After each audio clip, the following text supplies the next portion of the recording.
Hello दोस्तों, क्या हाल है। तारीख आज 13 अप्रैल 2025, दिन संडे रविवार हो गया। हिंदी महीना भी आज से तो वैशाख शुरू हो चुका है, कृष्ण पक्ष प्रतिपदा यानी एकम। और आइए बात करते हैं आज के मुख्य समाचार में देश भर की तमाम बड़ी खबरों पर नजर डालते हैं। देखिए, एक तो आज 13 अप्रैल का दिन इतिहास में भी बहुत ही काला दिवस के रूप में रहा है, क्योंकि आज ही के दिन जलियांवाला बाग हत्याकांड हुआ था। जब अंग्रेजों का जमाना था तो 13 अप्रैल 1919 को जनरल डायर ने जलियांवाला बाग में 30,000 लोगों पर गोलियां चलवाई थी और इस जलियांवाला कांड में 1000 से ज्यादा लोगों की मौत हुई थी। तो सभी जलियांवाला बाग देशभक्तों को उनकी शहादत के लिए सत सत नमन करते हुए भावपूर्ण श्रद्धांजलि देते हुए आगे बढ़ते हैं आज की बड़ी खबरों में। देखिए, पहली खबर दोस्तों, बीते दिन देश भर में यूपीआई लेनदेन में काफी दिक्कत हुई। तकनीकी समस्या की वजह से फोन पे, पेटीएम, गूगल पे वगैरह सब कुछ सर्विस डाउन रही। तकरीबन 3 घंटे तक लोगों को यूपीआई पेमेंट करने में दिक्कत हुई। बीते 20 दिनों में ये तीसरी बार यूपीआई एनपीसीआई का सर्वर डाउन रहा और यूपीआई के बाद व्हाट्सएप का भी सर्वर डाउन हो गया। यूजर्स को मैसेज भेजने में भी काफी दिक्कत आ रही थी। दुनिया भर में व्हाट्सएप की भी सर्विस डाउन हुई। 4 महीने में व्हाट्सएप में भी दूसरी बार ये परेशानी आई है। चलिए, बैंकिंग न्यूज से बड़ी खबर देखिए, होम लोन लेना अब आसान होगा। इस एक और सरकारी बैंक ने अपनी लोन की ब्याज दरों में कटौती कर दी है। दरअसल अब सरकारी सेक्टर के बैंक इंडियन ओवरसीज की तरफ से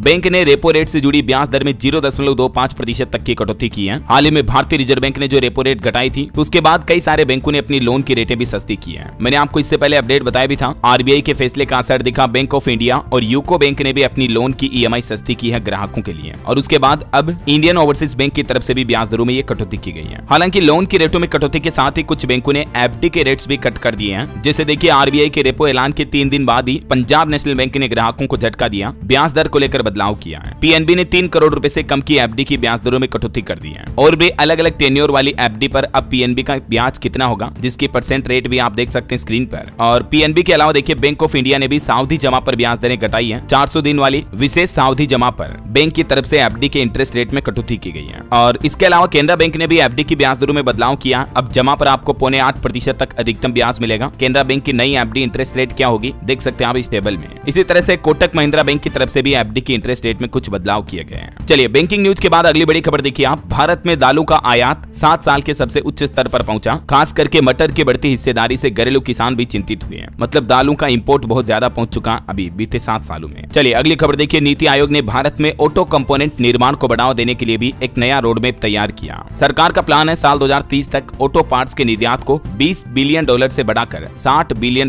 तक करना है। मतलब ऑटो इंडस्ट्री में भी एक्सपोर्ट को बढ़ावा देने का ये प्लान बनाया गया। अगले 5 सालों में $145 बिलियन तक ले जाना है। वहीं हमारे देश के केंद्रीय आईटी मंत्री अश्विनी वैष्णव ने भी कहा कि भारत का सेमीकंडक्टर और एआई मिशन तेज रफ्तार से भी आगे चल रहा है और इस पर भी दोस्तों सरकार का लक्ष्य है साल 2030 तक $500 अरब का इलेक्ट्रॉनिक्स उत्पादन करना है हमारे देश में। चलिए, अगला अपडेट देखिए, देश के प्रधानमंत्री नरेंद्र मोदी ने वृक्ष मित्र दारीपल्ली रमैया के निधन पर शोक जताया और कहा कि उनकी हरियाली की सोच प्रेरणादायक है। पद्मश्री सम्मान से सम्मानित थे ये। इन्होंने तेलंगाना राज्य में 1 करोड़ से भी ज्यादा पौधे लगाए थे। इनके निधन पर तेलंगाना के मुख्यमंत्री रेवंत रेड्डी ने भी शोक जताया। ईश्वर इनकी आत्मा को शांति दे। चलिए, अगला अपडेट देखिए, दिल्ली में नौकरी पाने का सुनहरा मौका होगा युवाओं के पास, क्योंकि सरकार ईवी नीति से 20,000 नौकरियां पैदा करने की संभावना बना रही है। देश की राजधानी दिल्ली में जल्द ही नई इलेक्ट्रिक व्हीकल नीति लागू की जाएगी और इस नीति का उद्देश्य है राजधानी में प्रदूषण कम करना। सरकार का प्लान है 2027 तक 95% नए वाहनों को इलेक्ट्रिक बनाना है। और देखिए, हमारे देश के केंद्रीय वाणिज्य मंत्री पीयूष गोयल ने भी कहा कि WTO यानी वर्ल्ड ट्रेड ऑर्गेनाइजेशन के नियमों के तहत काम करता रहेगा भारत, लेकिन सुधार फिर भी जरूरी है। दुनिया भर में चल रहे टेरिफ वॉर के बीच केंद्रीय वाणिज्य मंत्री का यह बयान है। ये बात उन्होंने नई दिल्ली में आयोजित 9वें ग्लोबल टेक्नोलॉजी समिट में कही। चलिए, अगला अपडेट देखिए, सरकार ने रिपोर्ट जारी की। FY25 में यानी बीते वित्त वर्ष में रिकॉर्ड तोड़ 9 करोड़ से भी ज्यादा लोगों ने ITR फाइल किया और देखिए, इस ITR के डेटा के मुताबिक देश में 10,000 से ज्यादा लोगों की आय 10 करोड़ से ज्यादा है। सबसे ज्यादा ITR फाइल करने वाले राज्य के लोग हैं महाराष्ट्र, उसके बाद उत्तर प्रदेश, गुजरात और राजस्थान। चलिए, बड़ी खबर देखिए, वक्फ कानून के विरोध के चलते पश्चिम बंगाल के मुर्शिदाबाद में 3 लोगों की मौत हो गई। भीड़ ने एक पिता और बेटे को भी पीट कर मार डाला। इस घटना के बाद पश्चिम बंगाल की कोलकाता हाईकोर्ट ने आदेश दिया और कहा कि जल्द से जल्द सेंट्रल फोर्स तैनात करें। आपको पता होगा, वक्फ कानून के विरोध में पश्चिम बंगाल राज्य में तो 10 अप्रैल से हिंसा जारी है। इस बीच अब कोलकाता हाईकोर्ट ने यहाँ केंद्रीय बलों की तैनाती के आदेश भी दिए। बीते दिन इस हिंसा में 120 से ज्यादा लोगों को गिरफ्तार किया गया और ऐसे में देश के एक्सपर्ट ये सवाल उठा रहे हैं कि आखिर नए वक्फ कानून का सबसे ज्यादा बवाल बंगाल में ही क्यों मचाया जा रहा है। मतलब कि वक्फ का संशोधित बिल कानून तो पूरे देश में लागू हुआ सभी राज्यों में, फिर आखिर इसका सबसे ज्यादा विरोध पश्चिम बंगाल राज्य में ही क्यों हो रहा है। कहीं न कहीं ये सवाल वाकई में सोचने लायक है। इस बीच बंगाल सरकार पर तो ये आरोप भी लगाए जा रहे हैं कि बंगाल की ममता बनर्जी सरकार हिंदुओं को डरा रही है और राज्य को बांग्लादेश बनाने की कोशिश कर रही है। बंगाल पुलिस भी मुख्यमंत्री के इशारों पर चुप बैठी है। इस माहौल के बीच पश्चिम बंगाल के मुख्यमंत्री भी बोले कि हम हिंसा का समर्थन नहीं करते हैं, लेकिन बंगाल में लागू नहीं होगा वक्फ कानून। अभी भी उनका यही कहना है। हालांकि बंगाल में हुई हिंसा के विरोध में उत्तर प्रदेश आगरा में भी करनी सेना ने तलवारें लहराई, बंदूकें लहराई। देख सकते हैं आप तस्वीरें। इनको रोकने में पुलिस के भी पसीने छूट गए। सपा सांसद रामजी सुमन का घर पूरा छावनी में बदल गया। इधर त्रिपुरा राज्य में भी वक्फ कानून के विरोध में हिंसक प्रदर्शन हुआ। 18 पुलिस कर्मी भी घायल हुए। 8 प्रदर्शनकारियों को भी गिरफ्तार किया गया। तो ये वक्फ कानून संशोधन को लेकर विरोध चल रहा अभी देश भर में। चलिए अगली बड़ी खबर देखिए। अमेरिका में हिंदू फोबिया को कानून बनाने के लिए बिल पेश किया अब ट्रंप सरकार ने। अमेरिका के जॉर्जिया राज्य ने हिंदू फोबिया को परिभाषित करते हुए नया बिल पेश किया है और अगर ये बिल अमेरिका के विधानसभा में पास हो जाता है तो हिंदुओं के खिलाफ नफरत के अपराधों पर सख्त कार्रवाई का रास्ता साफ हो जाएगा। इधर अमेरिका की ट्रंप सरकार ने भी टैरिफ पर यू टर्न लिया। अब स्मार्टफोन, लैपटॉप और चिप्स पर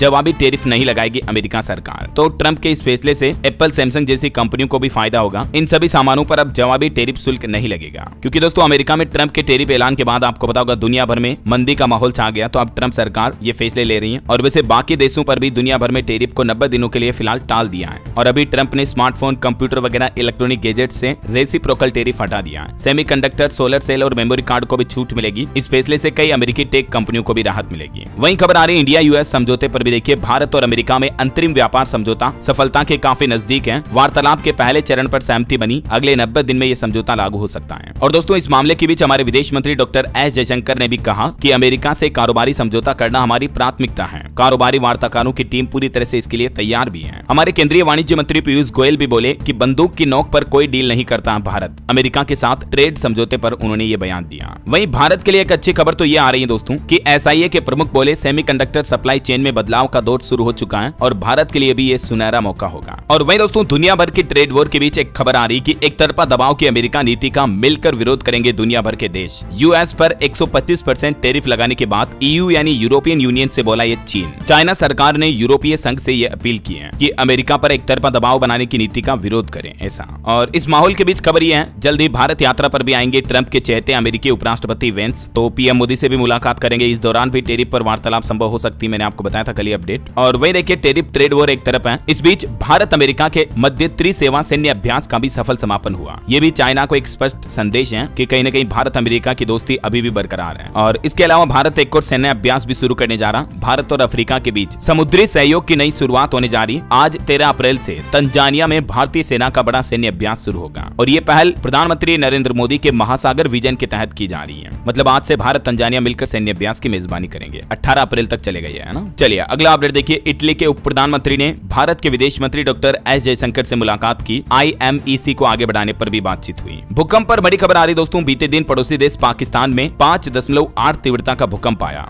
और ये भूकंप की तीव्रता इतनी थी कि झटके जम्मू कश्मीर में श्रीनगर तक महसूस हुए हैं। हालांकि गनीमत ये रही दोस्तों की जान माल का नुकसान नहीं हुआ। और वैसे भूकंप को लेकर उत्तराखंड सरकार ने भी एक नया प्लान बनाया। देखिए आप भूकंप आने के 15 से 30 सेकंड पहले ही आपको मोबाइल पर अलर्ट मिल जाएगा। मुख्यमंत्री पुष्कर सिंह धामी ने भूदेव नाम के एक नए मोबाइल ऐप की लॉन्चिंग की है और इस ऐप को सभी राज्यवासियों को डाउनलोड करने की भी अपील की है। तो इस ऐप के माध्यम से आप भूकंप से पहले ही अलर्ट पा पाएंगे, सतर्क रहेंगे, है ना। चलिए अगली बड़ी खबर देखिए। 3 महीने के अंदर किसी भी बिल पर फैसला लेना जरूरी होगा। पहली बार देश के सर्वोच्च न्यायालय सुप्रीम कोर्ट ने राष्ट्रपति के लिए ये समय सीमा तय की है। अब मतलब हमारे देश के राष्ट्रपति के लिए ये नियम कंपलसरी होगा कि जो भी राज्य सरकारों द्वारा, राज्यपालों द्वारा भेजे गए विधेयक होंगे उन पर 3 महीने के अंदर अंदर फैसला लेना होगा। या तो उस विधेयक को कानूनी मान्यता देना या खारिज करना। ऐसा कांग्रेस ने भी सुप्रीम कोर्ट के इस फैसले को ऐतिहासिक बताया है। चलिए रेल यात्रियों के लिए एक अपडेट आ रहा। यात्रीगण कृपया ध्यान दें, 15 अप्रैल से बदल जाएगा तत्काल टिकट बुकिंग का नियम। रेलवे की तरफ से कई बड़े बदलाव लागू किए जा रहे हैं टिकट बुकिंग प्रक्रिया में। इन नए नियमों के तहत एक तो एसी क्लास के लिए बुकिंग सुबह 11 बजे और स्लीपर क्लास के लिए 12 बजे से टिकट बुकिंग शुरू होगी।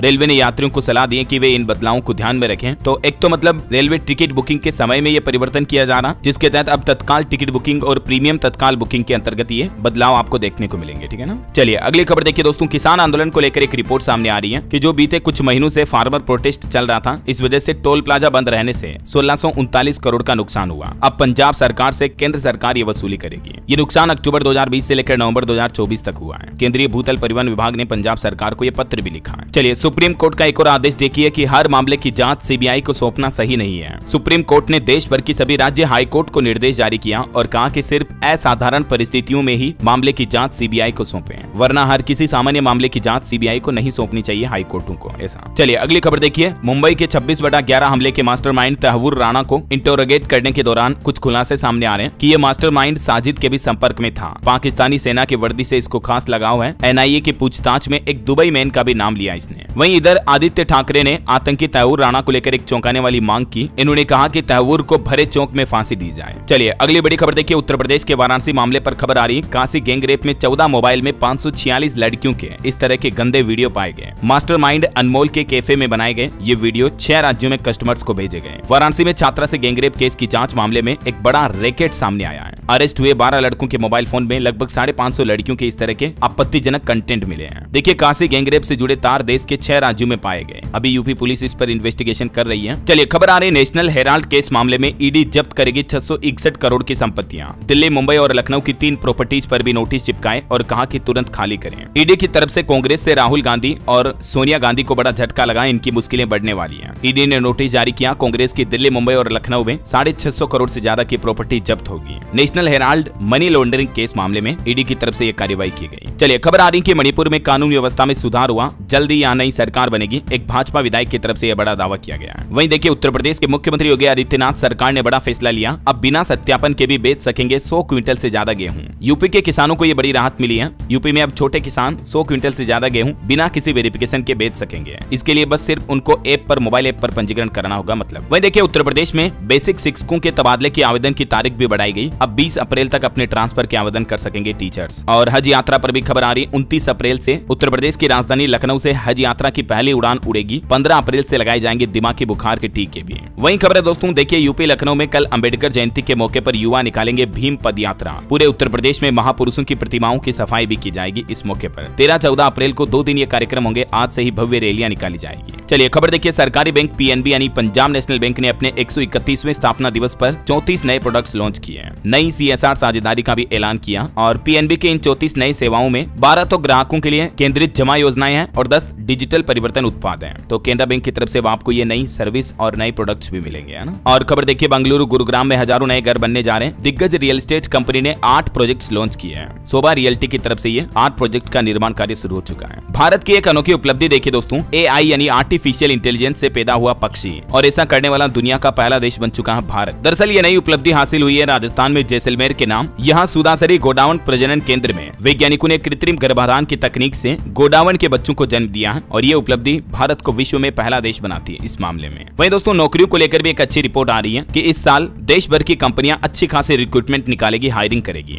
रिपोर्ट्स के मुताबिक नौकरी पाने युवाओं के लिए अच्छी खबर है। 45% कंपनियों का कहना है सर्वे में कि वह परमानेंट जॉब निकालने की स्कीम बना रही है, जिससे कि जॉब पाने की चाहत वाले लोगों के लिए राहत मिलेगी। जल्दी आने वाले कुछ दिनों और महीनों में आपको अलग अलग सेक्टर में नए जॉब के अवसर देखने को मिलेंगे। किन क्षेत्र में सबसे ज्यादा नौकरियां आएगी ये रिपोर्ट्स के कुछ डेटा भी आप देख सकते हैं। टेलीकॉम सेक्टर, ट्रांसपोर्ट और रियल एस्टेट में अच्छी खासी रिक्रूटमेंट प्राइवेट सेक्टर की कंपनियों द्वारा की जाएगी, है ना। बहरहाल अभी तो कुछ और महत्वपूर्ण और काम की खबरें देखेंगे दोस्तों अपन, लेकिन फिलहाल वक्त तो चला है आज के ताजा मौसम समाचार जानने का। और हाँ, साथ ही आपसे एक छोटी सी गुजारिश ये है, अगर आप DLS न्यूज चैनल पर पहली बार आए हैं और चैनल से अभी तक भी जुड़े नहीं हो तो जुड़ जाइए। चैनल को सब्सक्राइब करके बेल आइकन जरूर दबा दीजिएगा और इस वीडियो पर एक लाइक और शेयर भी कर देना, ताकि आपको रोजाना की ताजा खबरें, महत्वपूर्ण मुख्य समाचार, काम के न्यूज अपडेट सबसे पहले आपके मोबाइल पर मिलते रहेंगे। चलिए बिना टाइम वेस्ट किए सीधा आगे बढ़ते मौसम अपडेट में। देखिए भारत में मौसम विभाग की तरफ से 22 राज्यों में आंधी तूफान की चेतावनी जारी की है। राजस्थान में भी धूल भरी आंधी चलेगी। अभी कहीं पर भी देश में हीट वेव का अलर्ट नहीं है, तो देश भर में गर्मी से थोड़ी राहत मिलेगी। दिल्ली समेत देश के कई राज्यों में आंधी तूफान के साथ बीते दिन भी बारिश हुई। किसानों की फसलों को भारी नुकसान हुआ और उत्तर प्रदेश के तो कई जिलों में बत्ती भी गुल हो गई। आंधी तूफान की वजह से यूपी के कई जिलों में पानी और बिजली विभाग की टेंशन भी बढ़ गई। 150 से ज्यादा तो बिजली के खंभे टूट गए, जिसके चलते 80 से ज्यादा गाँव में अंधेरा छा गया। इधर देखिए धूल भरी आंधी के चलते दिल्ली एयरपोर्ट पर भी अफरा तफरी मच गई। 450 से ज्यादा फ्लाइट्स डिले हुई। 18 फ्लाइट को तो पूरी तरह से कैंसिल करना पड़ा। कई के रूट भी बदले गए, घंटों फंसे रहे पैसेंजर्स भी। वहीं खबर है मध्य प्रदेश के भोपाल सिंगरौली में भी आंधी से गिरा शाइन बोर्ड, एक टीचर की जान चली गई। MP में इंदौर समेत कई जिलों में बारिश और ओले गिरे। आज भी मौसम ऐसा ही रहेगा, मौसम विभाग की चेतावनी है। इधर बिहार के भी 3 जिलों में भारी बारिश और आंधी का अभी भी अलर्ट है। 50 किलोमीटर प्रति घंटा की रफ्तार से हवाएं चल सकती हैं। 15 अप्रैल तक लोगों को सतर्क रहने की अपील की है मौसम विभाग ने। बिहार में अगले 48 घंटों के दौरान कई जिलों में ऑरेंज और येलो अलर्ट भी है। पंजाब में भी देखिए बारिश के बाद तापमान 6.5 डिग्री तक गिरा। दिल्ली में मौसम बिगड़ने की वजह से अमृतसर में उतारी गई 7 फ्लाइट। हालांकि 16 तारीख के बाद से पंजाब में लू का भी अलर्ट है। इधर देखिए हरियाणा के मुख्यमंत्री के भी कार्यक्रम में बारिश की वजह से अफरा तफरी मच गई। इधर उधर भागते नजर आए लोग। वहीं हिमाचल प्रदेश में देखिए पर्यटन स्थल पर टूरिस्ट ज्यादा आने लगे, क्योंकि बर्फबारी रही और बारिश की गतिविधियां फिर से शुरू हुई। शिखरा देवी और चांसल में भी बर्फबारी हुई। सोलन शिमला में भी बारिश देखी गई। हिमाचल के 7 जिलों में ओलावृष्टि का भी अलर्ट है। उत्तर प्रदेश की बात करें तो देखिए मथुरा आगरा में तेज बारिश और ओले पड़े। सैकड़ों पेड़ कई पोल उखड़ गए। 10 फ्लाइट डाइवर्ट हुई। आज भी यूपी के 47 जिलों में अलर्ट है। राजस्थान में 14 अप्रैल के बाद से भीषण लू का अलर्ट है। कई जिलों में आंधी बारिश की चेतावनी है तब तक तो अगले 2 दिन मतलब। और यूपी की तरह हरियाणा में भी दोस्तों आंधी तूफान ने तबाही मचाई। बारिश के साथ कई बिजली के खंभे और तार भी टूट गए। तो ब्लैकआउट की स्थितियां यहाँ भी देखी गई। बाकी और भी अगले 24 घंटों के दौरान मौसम की संभावित गतिविधियां क्या रह सकती हैं, जिसकी जानकारी आप देख सकते हैं स्क्रीन पर। और कल दिन में मैंने डीएलएस न्यूज चैनल पर एक अलग से वीडियो भी डाला दोस्तों मौसम समाचार का। अगले 3 दिन तक देश के कई राज्यों में आंधी तूफान भारी बारिश की चेतावनी है, तो आप ये जानकारी इस वीडियो में देख लीजिएगा, ठीक है ना। चलिए मौसम के बाद अब अपन सराफा बाजार पर नजर डाल लेते हैं। तो देखिए इस सप्ताह सोने चांदी ने रिकॉर्ड तोड़ दिए। सोना 2339 रुपए महंगा होकर अभी 93,353 पर पहुंच चुका है। चांदी 92,929 रुपए किलो बिक रही है। राजस्थान के जयपुर समेत कई सराफा बाजार में तो सोने की कीमतें 96,000 के भी ऊपर पहुंच चुकी हैं। पहली बार सोने ने ये नया ऑल टाइम हाई रिकॉर्ड बनाया है, जबकि चांदी में भी 2400 की तेजी हुई। 1 किलो चांदी की कीमत 97,700 के लगभग चल रही है। चलिए कुछ मार्केट अपडेट्स पर भी नजर डालते हैं। देखिए इन्वेस्टमेंट को लेकर रिपोर्ट आ रही कि बीते मार्केट में गिरावट के माहौल के बाद इक्विटी म्यूचुअल फंड में निवेश 14% तक गिरा। 11 महीने के सबसे निचले स्तर पर चल रहा। दुनिया भर में चल रहे व्यापार युद्ध यानी ट्रेड वॉर का भी असर मार्केट पर निवेशकों पर दिख रहा है। वहीं इस माहौल के बीच सेबी चीफ का कहना है कि इंडियन मार्केट सेफ है और स्ट्रॉन्ग है। तुहिन पांडे बोले कि भारतीय बाजारों के फंडामेंटल्स भी मजबूत हैं। और देखिए बीते दिन अमेरिकी बाजार भी 2% चढ़कर बंद हुआ। टेक्नोलॉजी शेयरों का इंडेक्स नेस्डेक 2% से भी ऊपर चढ़ा।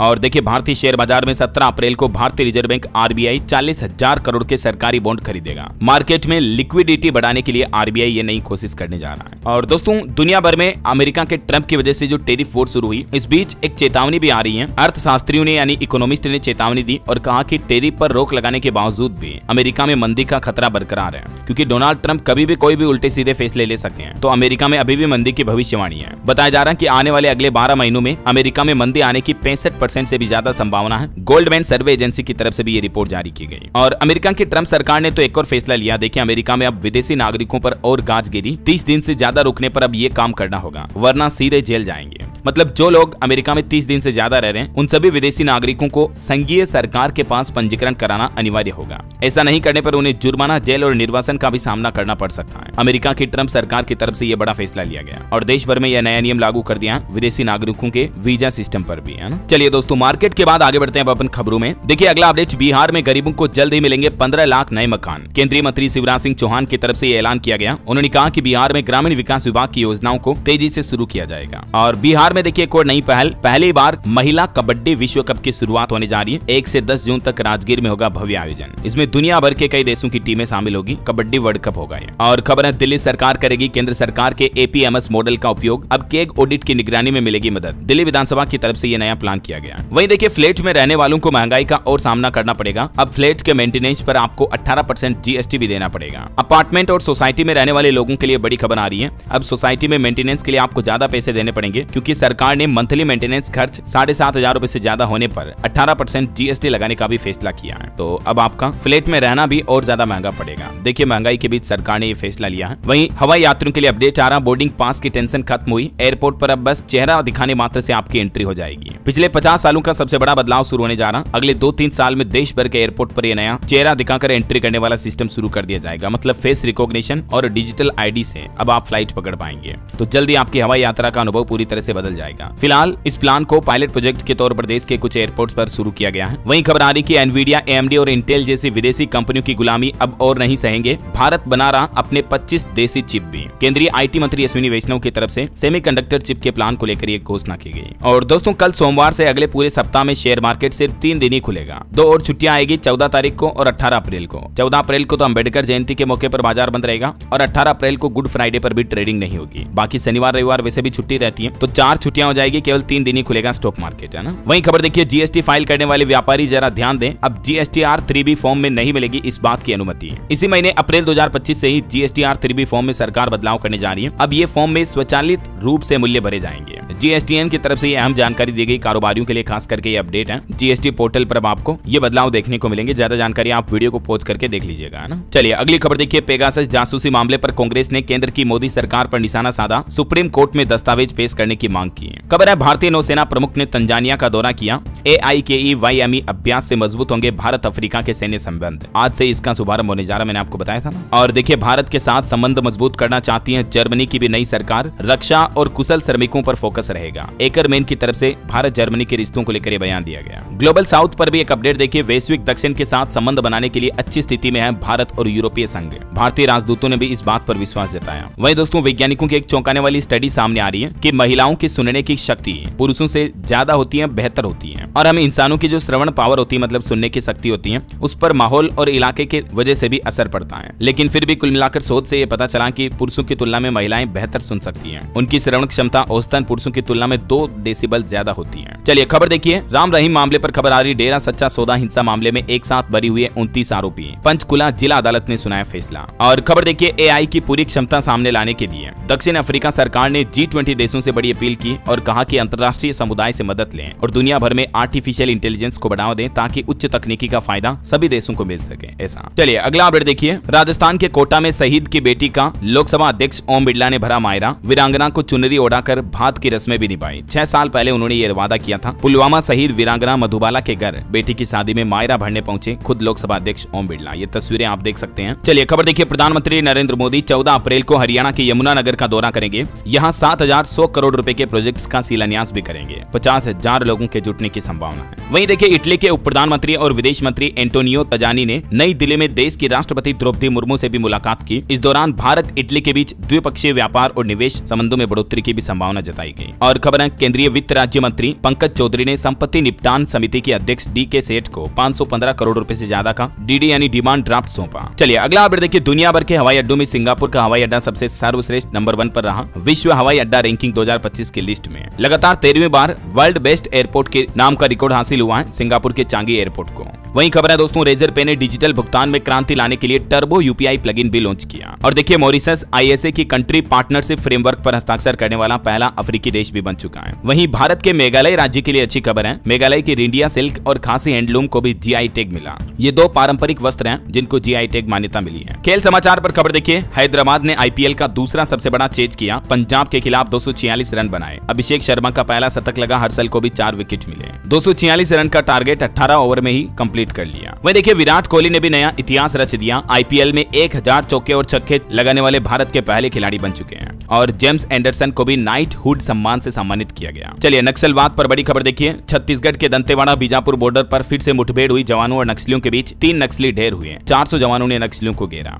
इस साल 2025 में अब तक 146 नक्सली मारे जा चुके हैं। वहीं खबर है पंजाब में गोल्डन टेम्पल पहुंचे भारतीय सेना प्रमुख उपेंद्र द्विवेदी। गुरबानी कीर्तन सुना। श्री हरमंदिर साहिब का मॉडल भेंट भी मिला उनको। और सुखबीर बादल फिर से अकाली दल के प्रधान भी बनाए गए। चलिए अगली बड़ी खबर देखिए। इजराइल ने गाजा के राफा को घेरा। रक्षा मंत्री बोले कि इस पर कंट्रोल करेंगे। बंधक रिहा नहीं हुए तो बाकी जगहों पर भी यही करेंगे। इजराइल हमास जंग अभी भी खत्म होने का नाम नहीं ले रही है। इस बीच देखिए इजराइल ने अपने 1000 सैनिकों को भी नौकरी से निकाल दिया क्योंकि इन्होंने गाजा युद्ध पर सवाल उठाए थे। कहा था कि जंग अब राजनीतिक मकसद पूरा कर रही है। वहीं देखिए चाइना ने भी कहा कि भारतीय दोस्तों का हमारे यहाँ स्वागत है। इस साल 85,000 इंडियंस को वीजा दिया। अमेरिकी ट्रेड वॉर के बीच चाइना ने भारत के साथ दोस्ती की ये नई पहल दिखाई है। ऑटो इंडस्ट्री से खबर आ रही। टाटा कर्व और कर्व EV के डार्क एडिशन भी लॉन्च किए कंपनी ने। शुरुआती कीमत 16.5 लाख से शुरू है। और एक बड़ी खबर देखिए दोस्तों। मेलबर्न के भारतीय दूतावास में यानी इंडियन एम्बेसी में तोड़फोड़ की घटना सामने आई। मेन गेट पर लाल पेंट से निशान भी बनाए गए। पहले भी दीवारों पर भड़काऊ नारे लिखे जा चुके हैं। टेक न्यूज से खबर देखिए। हायर ने AC सीरीज ग्रेविटी लॉन्च की जो कि AI फीचर से लेस है। यूजर की आदत के हिसाब से कूलिंग को एडजस्ट कर देती है AC ऑटोमेटिक। चलिए अमरनाथ यात्रा पर अपडेट आ रहा। 3 जुलाई से शुरू होगी बाबा बर्फानी की यात्रा। समस्तीपुर में तैयारियों में जुटा स्वास्थ्य विभाग। वहीं हिमाचल प्रदेश सरकार ने नया आदेश जारी किया। अगर ये काम नहीं कराया तो नहीं मिलेगा सरकारी योजनाओं का लाभ। दरअसल हिमाचल सरकार ने राशन कार्ड धारकों के लिए eKYC की फिर से समय सीमा तय कर दी है और आपको इस महीने अप्रैल में eKYC कर लेनी चाहिए। और इससे जुड़ी किसी भी सहायता के लिए आप इस टोल फ्री नंबर का भी इस्तेमाल कर सकते हैं, संपर्क कर सकते हैं। ठीक है ना। वहीं देखिए झारखंड में अंग्रेजी शराब सस्ती होगी। बियर के भी दाम कम होंगे। वित्त विभाग की तरफ से झारखंड सरकार की नई आबकारी नीति को हरी झंडी मिल चुकी है। झारखंड में शराब उत्पाद वगैरह और बिक्री पर 5% वेट वसूलने का प्रस्ताव पूरी तरह से तैयार किया गया जिसे वित्त विभाग ने हरी झंडी दे दी है। वर्तमान में 75% वेट लिया जा रहा है तो इसको घटाया जाएगा। इससे झारखंड में शराब की खपत बढ़ेगी और सस्ती भी होगी। चलिए खबर आ रही है। इसी महीने 19 अप्रैल को दुनिया के सबसे ऊंचे चिनाब रेलवे ब्रिज का भी उद्घाटन करेंगे PM मोदी। 1200 से ज्यादा जवान सुरक्षा के लिए चप्पे चप्पे पर तैनात रहेंगे। जम्मू कश्मीर में चिनाब नदी पर बना हुआ है ये पुल। और खबर देखिए आधार कार्ड के जैसे ही बनेगी किसानों की यूनिक ID। एक क्लिक पर आपको पूरी डिटेल मिल जाएगी। बिहार सरकार की तरफ से भी किसानों के लिए किसान ID कार्ड बनाना शुरू कर दिया है और सभी किसानों को कृषि योजनाओं का लाभ लेने के लिए यह ID कार्ड बनाना अनिवार्य होगा। अभी बिहार सरकार अलग अलग जगहों पर कैंप भी लगा रही है, दूसरी राज्य सरकारों भी ये किसान ID कार्ड बनाने का काम शुरू करने जा रही है। बिहार के कुछ और अपडेट देखिए दोस्तों, बिहार के सरकारी स्कूलों में अब बिना आधार कार्ड के भी बच्चों का नामांकन हो पाएगा, ACS एस सिद्धार्थ की तरफ से जानकारी दी गई। चलिए अगला अपडेट आ रहा, हरियाणा में गरीब बच्चों को मिलेगी फ्री शिक्षा, प्राइवेट स्कूलों को 25% सीटों पर देना होगा एडमिशन। हिमाचल सरकार की तरफ से स्कूलों के लिए ये नए दिशा निर्देश जारी किए हैं, अभिभावक उज्ज्वल पोर्टल के माध्यम से आवेदन कर सकते हैं। और हरियाणा में आम लोगों के लिए एक और खुशखबरी देखिए, अब राज्य के जिला अस्पतालों में मरीज ले सकेंगे निजी कमरे भी, आश्रय गृह में रहेंगे सहयोगी। हरियाणा सरकार जल्दी सभी जिला अस्पतालों में मरीजों के लिए कम खर्च पर निजी कमरे भी उपलब्ध करवाएगी, जैसे प्राइवेट हॉस्पिटल में सुविधाएं होती है ना, वैसे ही। चलिए खबर आ रही दिल्ली में झुग्गी वालों के लिए बड़ी खुशखबरी, मुख्यमंत्री रेखा गुप्ता ने ऐलान किया और कहा कि दिल्ली में जल्द ही खुलेगी 100 नई अटल कैंटीन। बजट की घोषणा को जल्दी शुरू किया जाएगा, जिससे कि राजधानी में कोई भी व्यक्ति भूखा ना रहे। इन अटल कैंटीन पर फ्री में लोगों को खाना मिल पाएगा, या बहुत ही कम रेट में। चलिए खबर आ रही है उत्तर प्रदेश के 746 KGBV में लगाए जाएंगे CCTV कैमरे, हर मूवमेंट पर राज्य स्तरीय कंट्रोल रूम से रखी जाएगी नजर। KGBV यानी जितने भी कस्तूरबा गांधी आवासीय बालिका विद्यालय है ना, उनमें अब ये CCTV कैमरे लगेंगे। लड़कियों की बालिकाओं की सुरक्षा को देखते हुए यूपी की योगी सरकार ने फैसला लिया है। हाल ही में जो वाराणसी में मामला सामने आया था, उसके बाद और ज्यादा सतर्क हुई यूपी सरकार। वहीं चारधाम यात्रियों के लिए खबर आ रही, सुरक्षा के लिए नई गाइडलाइन जारी हुई, वाहन चालक क्या करें क्या ना करें, इस संबंध में नए दिशा निर्देश जारी हुए हैं। ये कुछ पॉइंट्स आप देख सकते हैं। और चारधाम यात्रा करने वाले तीर्थ यात्रियों के लिए भी सरकार ने गाइडलाइन में कहा कि आप यात्रा के दौरान इन कामों को बिल्कुल भी ना करें, वरना आपकी यात्रा अनसेफ हो सकती है। नशे की हालत में गाड़ी न चलाएं, गाड़ी चलाते समय धूम्रपान ना करें, वगैरह वगैरह, है ना। और वहीं दोस्तों कल आपको पता होगा देश भर में धार्मिक उत्साह के साथ हनुमान जन्मोत्सव मनाया गया। देखिए मध्य प्रदेश के उज्जैन में हनुमान जयंती पर वर्ल्ड रिकॉर्ड बना, 50,000 श्रद्धालुओं को एक साथ परोसी गई प्रसादी। प्रधानमंत्री नरेंद्र मोदी ने भी हनुमान जन्म उत्सव की देशवासियों को शुभकामनाएं दी। और मध्य प्रदेश में बागेश्वर धाम के पंडित धीरेन्द्र कृष्ण शास्त्री बोले कि औरंगजेब को पढ़ाएंगे तो बच्चे देश तोड़ने वाले बनेंगे। धीरेन्द्र शास्त्री और राम भद्राचार्य ने हनुमान जन्मोत्सव के मौके पर जीवन में कामयाबी के 5 सबक भी बताए। उन्होंने कहा कि मैंने हनुमान जी से यही सीखा, किसी भी परिस्थिति में अपना धर्म, अपनी संस्कृति, अपने विचार और परंपराएं नहीं भूलनी है। राजस्थान में भी मेहंदीपुर बालाजी पर हेलीकॉप्टर से बरसाए गए फूल, ये तस्वीरें आप देख सकते हैं। चलिए दोस्तों कुछ और स्टेट न्यूज अपडेट देख लेते हैं फटाफट से। देखिए राजस्थान सरकार जल जीवन मिशन समेत 25 योजनाओं की समीक्षा मॉनिटरिंग करेगी, हर महीने 7 तारीख तक भेजनी होगी प्रोग्रेस रिपोर्ट। फ्लैगशिप प्रोग्राम भी घोषित हुआ। वहीं राजस्थान में कोर्निया प्रत्यारोपण की बड़ी सफलता मिली, डॉक्टर्स वैज्ञानिकों को 3 महीने में 770 कोर्निया संकलित हुई है। और बड़ी खबर देखिए मध्य प्रदेश में लाडली बहना योजना की अप्रैल की किस्त अटकी हुई है। कांग्रेस ने कहा कि सरकार की नीयत बदली या कर्ज बढ़ा, भाजपा ने कहा 16 अप्रैल को राशि ट्रांसफर होगी। खबर है छत्तीसगढ़ में अब हर घर में कचरा बाल्टी देगी सरकार। विष्णुदेव साय सरकार ने नई पहल की है, डस्टबिन बांटने के लिए 474 करोड़ रुपए खर्च किए जाएंगे। वहीं छत्तीसगढ़ के 17 जिलों में होगी ई सुनवाई, आदिवासी इलाकों में भी शुरू होगी नई बेंच। 6000 से ज्यादा उपभोक्ता मामले जो पेंडिंग है, तो अब कोर्ट में ई सुनवाई होगी वीडियो कॉलिंग के जरिए। वहीं छत्तीसगढ़ में देखिए आप मुख्यमंत्री हाउस घेरेंगे अनियमित कर्मचारी, नियमितीकरण की मांग को लेकर आज राज्य भर में प्रदर्शन होगा। और खबर है छत्तीसगढ़ में मुख्यमंत्री तीर्थ दर्शन योजना का भी शुभारंभ हुआ। मनेन्द्रगढ़ से 90 श्रद्धालु उज्जैन ओंकारेश्वर की यात्रा पर रवाना हुए। और छत्तीसगढ़ हाईकोर्ट ने भी कहा कि प्रमोशन के लिए नियम बनाना नियोक्ता का अधिकार है। पदोन्नति नियम को हाईकोर्ट कर्मचारियों ने चुनौती दी थी, तो इस पर यह फैसला सुनाया। और बड़ी खबर देखिए उत्तर प्रदेश में बिजली कर्मचारियों ने बड़ा आंदोलन शुरू करने की घोषणा की है। लखनऊ, वाराणसी और आगरा में सत्याग्रह आंदोलन की घोषणा की है। खबर है झारखंड के 12 जिलों के लिए आज बारिश का ऑरेंज अलर्ट, 60 किलोमीटर प्रति घंटा की रफ्तार से हवाएं भी चल सकती है। आकाशीय बिजली गिरने की भी संभावना, तो सावधान रहिए। और देखिए हरियाणा के भिवानी में आज 13 अप्रैल को एथलेटिक नर्सरी का ट्रायल होगा। चयनित खिलाड़ियों को 2000 रुपए मासिक पोषण भी देगी हरियाणा सरकार। 8 से 19 साल तक के बच्चे भाग ले सकेंगे। और देखिए हरियाणा रोहतक में मिड डे मील वर्कर्स ने भी प्रदर्शन किया, बकाया मानदेय और 26,000 वेतन करने की मांग की। 20 मई को राज्यव्यापी हड़ताल की भी चेतावनी दी मिड डे मील वर्कर्स ने। और खबर देखिए पंजाब लुधियाना पहुंचे मुख्यमंत्री भगवंत मान, PAU में किसानों से मुलाकात की और बोले कि इस बार गेहूं की बहुत डिमांड है, केंद्र सरकार ड्रामेबाजी करती है। और वहीं देखिए उत्तराखंड में बीजेपी ने शुरू किया अंबेडकर सम्मान अभियान, 13 से 25 अप्रैल तक आयोजित होंगे विभिन्न कार्यक्रम। वैसे उत्तराखंड में बिजली के दाम भी बढ़ चुके हैं। विद्युत नियामक आयोग ने 5.5% बढ़ोतरी का ऐलान किया, 27 लाख उपभोक्ताओं को महंगाई का झटका लगेगा। और सुप्रीम कोर्ट का एक फैसला देखिए, किसी भी राज्य के राज्यपाल के बाद राष्ट्रपति पर भी सुप्रीम कोर्ट सख्त हुआ और कहा कि राष्ट्रपति के पास पूर्ण वीटो का अधिकार नहीं है। 3 महीने के अंदर अंदर किसी भी राज्य सरकार के राज्यपाल द्वारा जारी बिल पर फैसला लेना अनिवार्य होगा। चलिए कुछ एजुकेशनल खबरें देख लेते हैं दोस्तों। देखिए खबर आ रही है दोस्तों, हीट वेव की वजह से देश भर के राज्य सरकारों ने स्कूलों का टाइम बदला। तेलंगाना में भी गर्मी की छुट्टियों की घोषणा हुई। मध्य प्रदेश में अब 12 बजे तक ही चलेगी क्लासेज। अलग अलग स्टेट गवर्नमेंट ने अपने अपने स्टूडेंट्स के लिए आदेश जारी किए हैं। वहीं खबर है हरियाणा में ट्रांसजेंडर स्कूल को भी मान्यता मिली। सरकार ने जमीन विवाद के चलते मान्यता रोक रखी थी। ह्यूमन राइट्स कमीशन ने समानता बढ़ाने के लिए इस स्कूल को मान्य किया। और सरकारी नौकरी पर अपडेट आ रहा, बिहार में 201 पदों पर भर्ती का नोटिफिकेशन जारी हुआ। 25 अप्रैल से आवेदन कर सकेंगे युवा। इसमें लास्ट डेट रहेगी 21 मई 2025। वहीं बिहार में स्वास्थ्य विभाग में भी 4500 पदों पर भर्ती निकली हुई है। इसमें 5 मई से आवेदन शुरू होंगे और इसकी लास्ट डेट रहेगी 26 मई। और झारखंड में भी करीब 39,000 पदों पर भर्तियां होने वाली हैं। 13 परीक्षाओं का संभावित कैलेंडर जारी किया JSSC ने। ओके, और चलिए अगला अपडेट देखिए आप। आज 13 अप्रैल को खरमास खत्म हो जाएगा, फिर कल 14 अप्रैल से ही सभी शुभ कार्य वापस हो पाएंगे। हिंदू पंचांग के मुताबिक 1 महीने तक खरमास चल रहा था, तब तक सभी मांगलिक कार्यों पर रोक रहती है। और अंत में दोस्तों आज के राशिफल पर नजर डाल लेते हैं। देखिए, मेष और कुंभ राशि वालों के रुके काम पूरे हो सकते हैं। मकर राशि वालों के भी इनकम में सुधार होगा। और हाँ दोस्तों, आप मुझे कमेंट करके बताइए कि दुनिया में किस देश का हवाई अड्डा विश्व में नंबर 1 रैंकिंग पर रहा बेस्ट एयरपोर्ट की लिस्ट में। कमेंट करके लिखिए। सही जवाब देने वाले लोगों को रैंडमली सेलेक्ट होने पर DLS न्यूज टीम की तरफ से एक शानदार सरप्राइज गिफ्ट जीतने का मौका मिलेगा। और इसी के साथ ही अगर आपको वीडियो अच्छा लगा तो इसे लाइक करना, शेयर भी करना। DLS न्यूज चैनल को सब्सक्राइब करके बेल आइकन जरूर दबा देना रोजाना ऐसी इन्फॉर्मेटिव जानकारियां, महत्वपूर्ण समाचार देखते रहने के लिए। ओके, ख्याल रखिएगा अपने आप का, अपने परिवार का। मिलेंगे अगले नेक्स्ट अपडेट में, तब तक के लिए जय हिंद, जय भारत, वंदे मातरम।